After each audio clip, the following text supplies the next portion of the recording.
এবার বাংলাদেশিরা ল্যাংটা থাকতে হবে। লুঙ্গি এবং প্যান্ট পরতে পারবে না আর বাংলাদেশিরা। কারণ ভারত থেকে তাদের শস্য থেকে শুরু করে একেবারে লুঙ্গি এবং প্যান্টের সুতো পর্যন্ত ভারত থেকে পাঠানো হয়। তাদের চাল, ডাল, ঔষধ এবং তারা যে প্যান্ট পোশাক তৈরি হয় গার্মেন্টসে, সমস্ত সুতো ভারত থেকে যায়।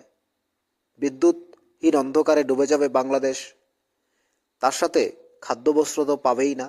এবার নতুন আরও একটি ঘোষণা দিল যে বাংলাদেশ সরাসরি ভারত থেকে কিছুই পাবে না, সমস্ত কিছু বন্ধ।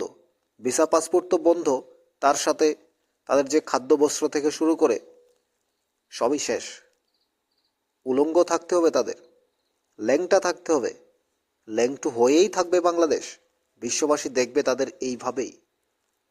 কারণ শুধু ভারত বন্ধ করে দিয়েছে, আনবে কোথার থেকে তারা নিজেরাও জানে না।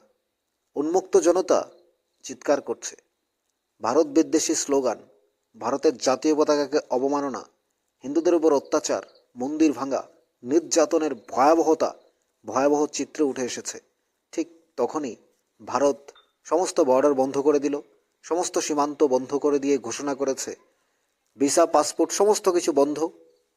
যতদিন পর্যন্ত বাংলাদেশিরা শুধরবে না, ততদিন পর্যন্ত কিছুই তারা পাবে না। অর্থাৎ এবার ভারত যখন কিছুই বাংলাদেশে দেবে না, খাদ্যবস্ত্র থেকে শুরু করে বাংলাদেশ প্যান্ট এবং লুঙ্গিও পরতে পারবে না। কারণ তারা সুতো পাবে কোথায়? এখন চিন্তিত বাংলাদেশ। দেখলাম ওরা নিজেরাই বলছে যে ভারত যদি সব বন্ধ করে দেয়, কারণ বাংলাদেশের সবাই তো খারাপ নয়, কিছু কিছু মানুষ আছে যারা বলছে যে ভারত যদি খাদ্যবস্ত্র না পাঠায়, ভারতে কয়েকদিন বন্ধ করে দেওয়ায় আমরা এখন দ্রব্যমূল্যের দাম আকাশ ছোঁয়া হয়ে উঠেছে।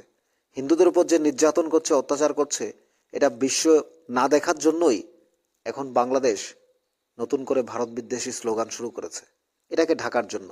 ডাক্তার ইউনূস কী করবে নিজেও জানে না। এই উন্মুক্ত জনতা না খেয়ে রাস্তায় থাকতে হবে এবার। কারণ দ্রব্যমূল্যের যে আকাশ ছোঁয়া দাম, তাতে বাংলাদেশ কী করবে নিজেরাও জানে না। এবার তাহলে উলঙ্গই থাকতে হবে তাদের। প্যান্ট এবং লুঙ্গি বানানোর সুতো পর্যন্ত তারা পাবে না, কারণ ভারত সেটা দেবে না। কারা দেবে? চীন।